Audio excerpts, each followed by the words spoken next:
falseness of both sense organs and consciousness. If it is your true mind, it has nowhere to go. Then why, in the absence of speech, has it no discerning nature of its own? This discriminating intellect does not arise only when I speak, but also when you discern my appearance. It has no discerning nature of its own when there is no form.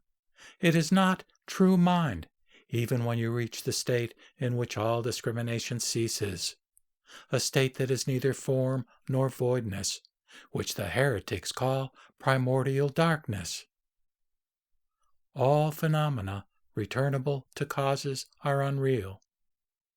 If that which has no discerning nature of its own ceases to exist in the absence of causal conditions, how can the so-called nature of your mind be an independent host if it disappears when it returns to its illusory causes? Borrowing the essence of perception to pick out causal externals. Ananda asked, if every state of mind can be returned to its cause, why does the Buddha speak of the wondrous bright original mind which is not returnable to anywhere? Will you be compassionate enough to enlighten me? Setting up the essence of perception.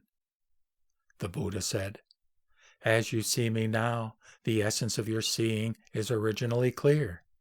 Although it is not the profound bright mind, it is like a second moon, but it is not a reflection of the moon in water.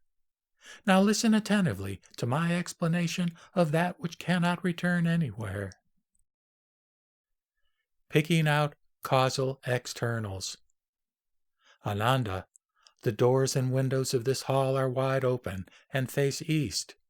There is light when the sun rises in the sky, and there is darkness at midnight when the moon wanes or is hidden by fog or clouds. Your seeing is unimpeded through open doors and windows, but is obstructed where there are walls or houses. Where there is discrimination, you perceive the stirring causes, and in the dull void you only see emptiness. An unconscious condition results from confused externals, whereas an awakened state leads to clear perception. Ananda, see now how I return each of these changing states to its causal origin. What are these original causes? Ananda, of these changing conditions, light can be returned to the sun. Why? Because there is no light without the sun, and since light comes from the sun, it can be returned to it, that is, its origin. Darkness can be returned to the waning moon, clearness to open doors and windows, obstruction to walls and houses, causes to differentiation, emptiness to relative voidness, confused externals to unconsciousness, and clear perception to the awakened state. Nothing in the world goes beyond these conditions. Now, when the essence of your perception confronts these 8 states, where can it be returned to? If to brightness, you will not see darkness when there is no light. Although these states, such as light, darkness, etc., differ from one another, your seeing remains unchanged. The nature of perception. All states that can be returned to external causes are obviously not you. But that which cannot be returned to anywhere, if it is not you, what is it? Therefore, you should know that your mind is fundamentally wonderful, bright, and pure, and that because of your delusion and stupidity you have missed it, and so are caught on the wheel of transmigration, sinking and floating in the samsaric sea. This is why the Tathagata says that you are the most pitiable of men. The underlying nature of perception is not the essence of perception. Ananda asked, I now understand that the nature of perception cannot be returned to any external cause, but how can I know that it is my true nature? The capacity of perception.